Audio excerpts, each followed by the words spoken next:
Exodus chapter 16 is where we'll be looking at this morning. Exodus 16, let's look at verse number 1. Looks like everybody has pretty much arrived there that has a Bible. Exodus 16, verse 1. The entire Israelite community departed from Elim, they departed from Elim and came to the wilderness of Sin. Wilderness of Sin. Ever been there before? Know where that's located at? Well, we'll talk about that in a little bit. Actually, let me go ahead and say that. I looked that word up. I thought, what's that word sin mean? And it's transliterated with the exact same spelling in the Hebrew word. And it means thorny place of thorns. Or also can be a place of clay. So thorny, clay place. So must have been some sand spurs and just clay. Usually sand spurs. I guess it was clay spurs, right? Thorns and clay. Anyway, they came to this place, and interesting that it's called Sin because they end up sinning there. So I thought maybe they named it after they went there, but actually it looks like it had that name before. So they got to this place between Elim and Sinai on the 15th day of the second month. 75 days after deliverance, right? 75 days.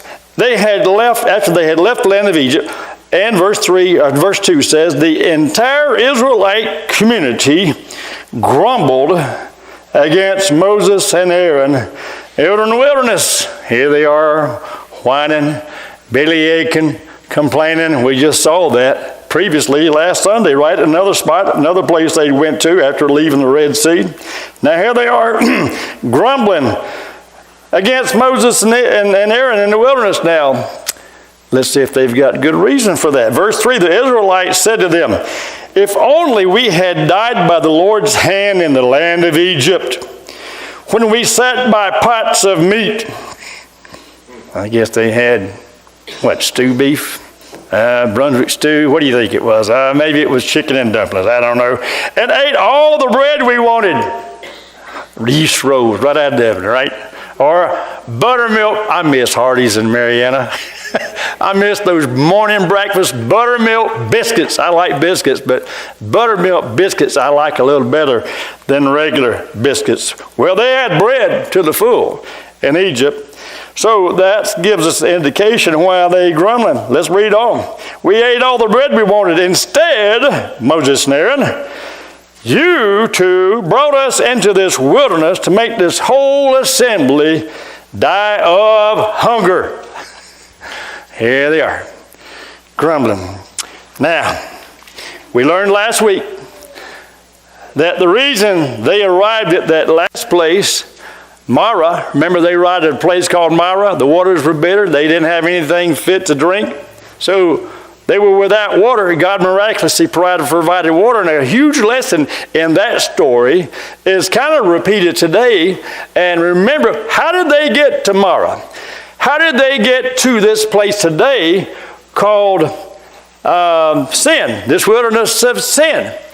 Well, they were following the cloud. They were following God's leadership through the cloud, and Moses and Aaron would watch that cloud as well. And it was a pillar of cloud by day, and what was it by night? A pillar of what? Fire. It was fire by night, and the Bible says in Exodus 13:21, they were able to travel at night or at daytime. God had a huge light for them at nighttime when he wanted to travel at night. The only place I remember them actually traveling at night that was mentioned was when they left Egypt. Remember, it was at nighttime. They said, get out of here, after the firstborn had died. And they were in a hurry to get those people out before the rest of them were destroyed, was their thinking. So they left at nighttime, from the best I can tell. But at any rate, how they got here into this place where, after being led to a place of no good, clean water, now they're at a place where there is nothing to eat. No food, they say. And so we know that they were following the cloud. It was following God's leadership. So here is the underwriting basic truth that you and I need to remember. And that is, when you're following God, sometimes God will lead you to a place of need. And that's what he did again with the same bunch of people. And before he said, this is a test, I'm testing you. And so I think they failed that first test, wouldn't you agree? And on this next test, now they're belly aching and whining against leadership again. Why have you led us here? Man, we should have stayed in Egypt. That's their response. Let's look at their response here, one thing at a time, okay? The first thing, when they found themselves in a place of need, here they are being tested again, and they're probably not even realize that God's got anything to do with this. Nothing at all to do with this. And listen, when we're following God, every time we get into a place of need, it is by spiritual, godly design. God's designed that place of need for you. He's designed it. He's put you there. Now, are you going to pass the test? Do you think they passed it today? I think they just had a piece of paper, signed their name, and handed it in.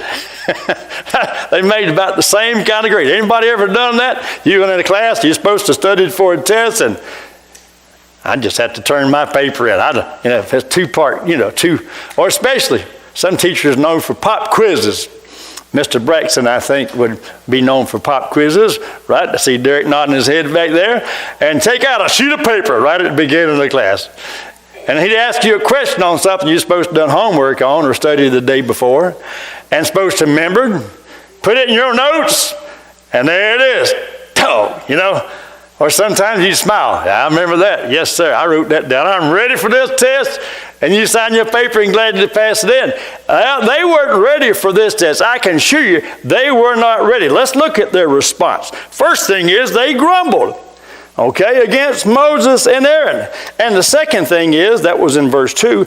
In verse 3, we see that when the need came, they looked back rather than forward.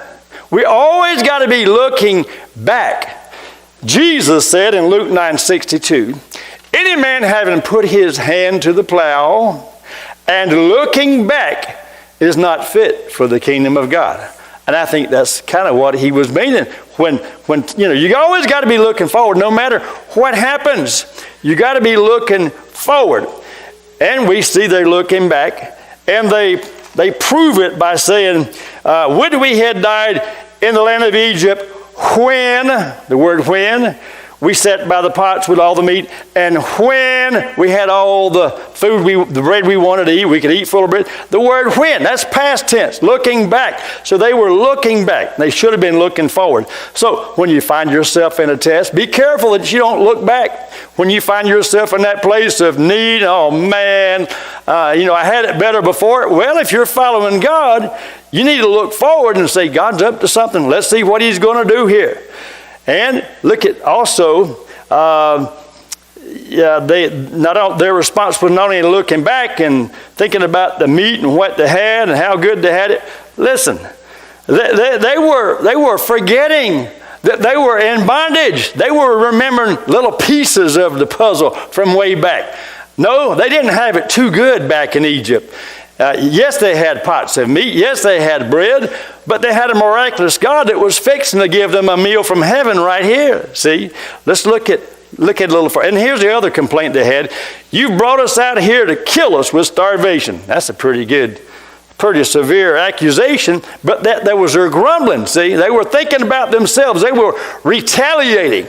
They were fault finding. Who caused all this? Why is this like it is? They want to ask why. They want to point fingers at somebody. When God brings you into a place of need, don't start doing like they did. Now here's some facts about grumblers. I'm going to put this is a commercial. It's going to be kind of long here, but I felt like God wanted me to dwell on this a minute. Let's look at some biblical facts about grumblers. We've already seen, here's number one, they look back instead of forward when things get tough.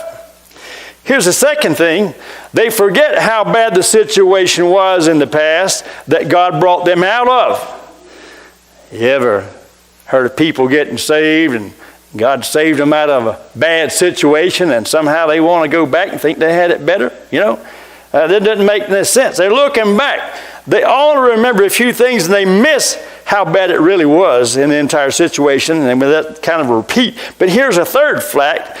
Grumble or complain. They grumbled and complained against leadership. That's what grumblers do. They look for somebody, and they want to look to leadership that had a part in it and complain and whine to the leadership.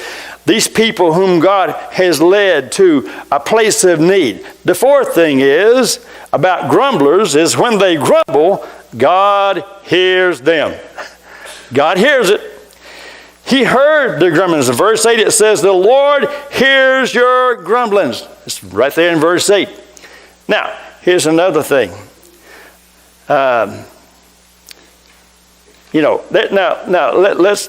Let me point out something here. We're talking about grumbling and complaining. I think it's okay to grumble and complain if you're justified in your complaint. Like you carry your car, you drop it off somewhere to have 4 new tires put on, and you pay the bill, you get home, you realize, hey, they only put 3 new tires on. Well, you've got a right to go back and complain. But these people weren't like that. They were complaining for, the wrong reason. They should have remembered, God has placed me here. I'm following God. That's what got me where I'm at. And they didn't have a right to complain, neither do you and I. When we're following God and something just negative comes along in a bad situation, a place of need, be careful. You need to make sure that you're not grumbling like these did. Here's the 5th lesson or fact about grumblers.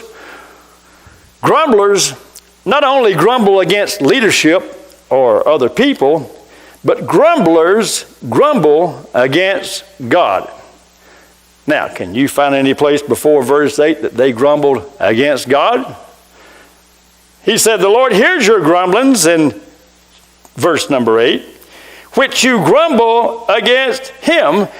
And what are we? Your grumblings are not against us, but against the Lord.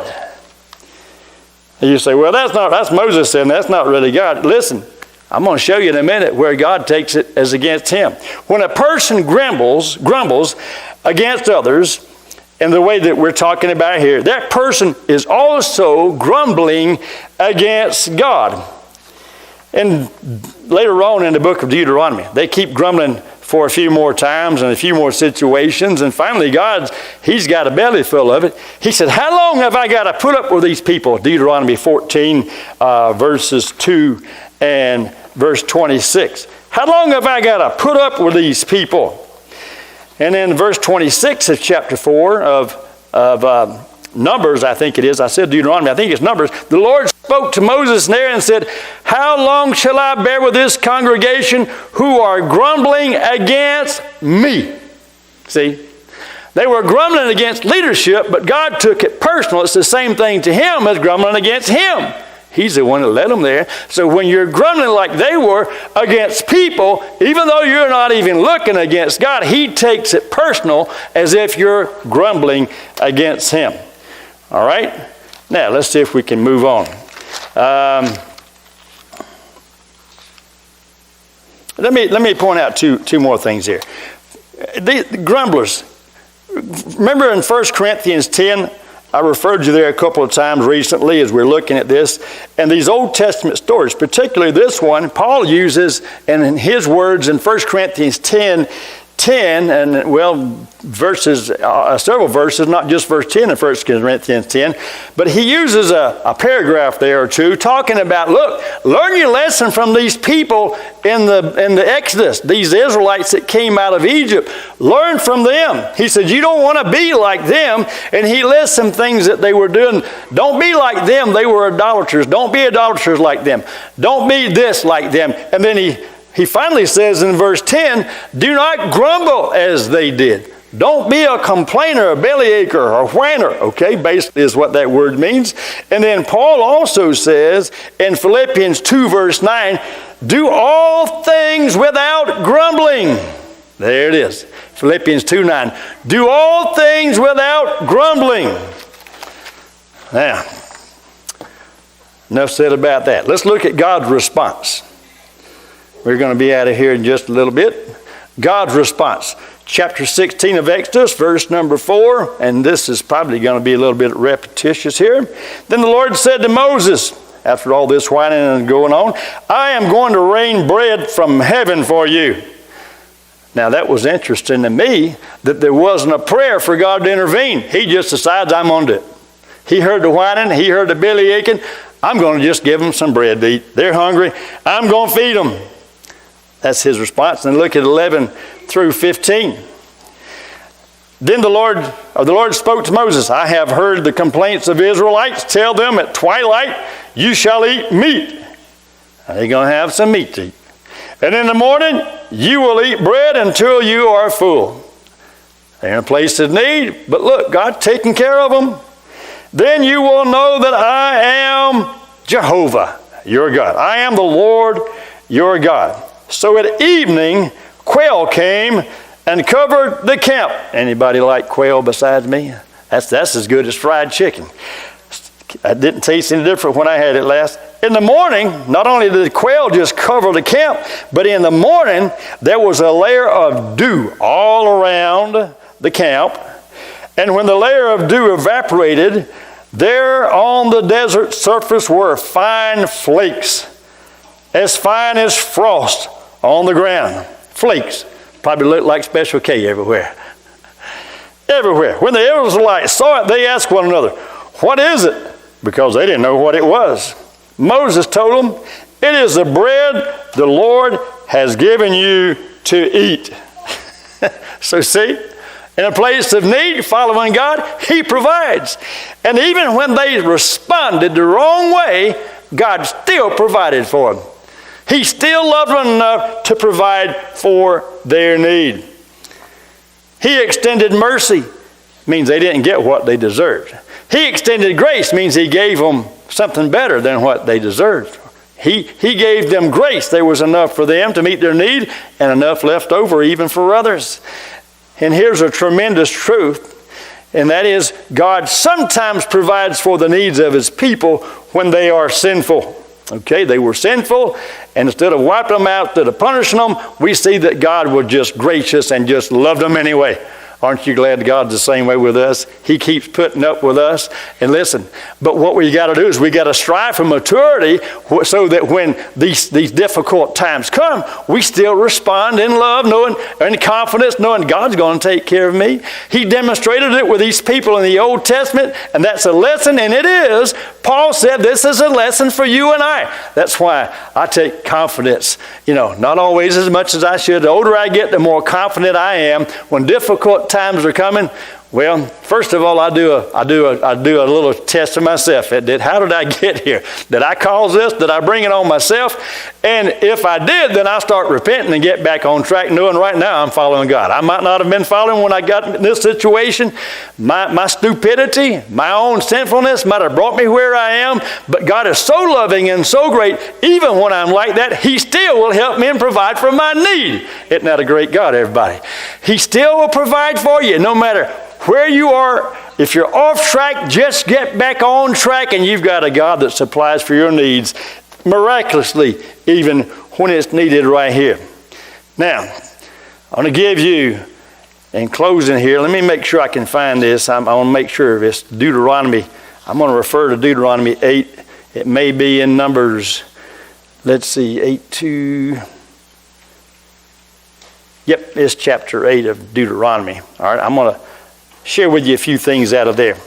And that is, there's a reason when God leads you to a place of need. There's a reason. And from the scripture here in Deuteronomy chapter number 2, I won't take time to read all these verses, but in verses 2 through 3, he says, I've led you here. I led you to places. He said that I might humble you, that I might test you, that I might know what's in your heart. So there's 3 reasons right away. And he repeats most of these same reasons in verses 16 through 18. And he also gives us in 16 through 18, let me just read those to you. Chapter 8 of Deuteronomy, chapter 8, verses 16 through 18. He says, Moses did, he, talking about God, fed you in the wilderness with manna that your fathers had not known, in order to humble, there it is again, and test you. God might be trying to humble you or me when we get into the next place, or if you're in a place right now of need. So that in the end, listen, so that in the end, place of need, that he might cause you to prosper. I like how the other version I read in the New American Standard. So he might give you power to get wealth. Oh, that's pretty good. That's pretty good. Now, so when a place of need comes, God's trying to help me. Yes, it's going to be a tough time, but he's going to provide all my need. No need for me to worry. All the need for me just to keep looking to God. Keep looking at that pillar of fire. Keep looking at that cloud and say, God, what you got for me? I'm here. You brought me here. I can't do anything. Don't know all I can do now, God. It's up to you. Don't know what you're up to, but I'm just going to surrender to you. I'm just going to let you work. Unless you show me something else to do, I'm just going to make sure I'm on path, and I'm going to keep following you. And that's really all you can do, but that's everything you're supposed to do. And then if a miracle is needed, guess what? He's going to do it. But in that process, he's humbling you. He's testing you. He's trying to make it better for you. The longer it lasts, the more good God is going to do for you. The more blessable you are going to become. The more powerful he's going to make you. The more power you're going to get to gain wealth. So you're going to be better off had you never went through this place of need that you're in right now or in the days to come. You know, I've been to Disney World more times than I've wanted to go because I've carried little ones and younger ones. And I've been on a couple of grad night trips when I was teaching and senior sponsor. It's fun still getting on a roller coaster ride. I can enjoy it. Now, the one that used to get me more than anything was not the roller coaster ride at Disney World or any of those rides, but the free fall up at Atlanta at the Six Flags over Georgia. Is that what it was called? There was this thing that carried you out in this cage and just dropped you. That was just about more than I could handle. But guess what? When I got off, right back in line. Me and those high school students running right back around. I learned late at night, I don't know if Six Flags is still open anymore, but we learned that late at night, right before they close, the crowd thins out. You can get off and you can run back in line and be right there and get right back on. Just keep you a cycle going. But in the daytime, guess what? You may have to wait 30 minutes to an hour to get on one ride. Ever been there and done that? And it's hot and you're holding a 2-year-old. This arm gets tired, you switch this arm, and you're still getting tired, and you're sweaty on your arms and everywhere else, and and you finally get on the right. Well, while you're waiting, it's not any fun. But I thought about this for this lesson. What if somebody said, yep, the line's long, but guess what? Everybody that will wait, we're going to have $100,000 in cold cash we're going to give you. I'm going to be standing there just smiling the whole time, right? Because why? It's going to be worth it. And I thought, that's the same thing we should be doing in real life when an opportunity comes along or a place of need, because God is doing that so that he might make us just like this. He's got something good for you. He did this, it says, as he's looking back in Deuteronomy at all the times that he led them to a place of need. He did it that he might do good for them in the end. He did it that he might empower them to get more, to just have things better than they had they not went through that tough time, that place of need. Aren't you glad for these Old Testament stories? So listen, if you're in a tough place right now, just find the cloud. Find the fire. Make sure I'm following God, and listen, he'll get you out. He'll get you out. He may keep you there for a while, but the longer he keeps you, the better it'll be. That's like you don't want to, I mentioned the oven earlier, but if you get some of those homemade buttermilk biscuits, you put them on that tray and you stick them in that oven, and they're supposed to stay a certain minute, or a number of minutes. You take them out too early, it's not going to do any good, is it? You're not going to have a good meal. You got to leave them in there till they're done. And listen, you and I have to stay in God's oven until he gets us where he wants us, and then we'll be better for ourselves and better for others. Let's stand together in prayer.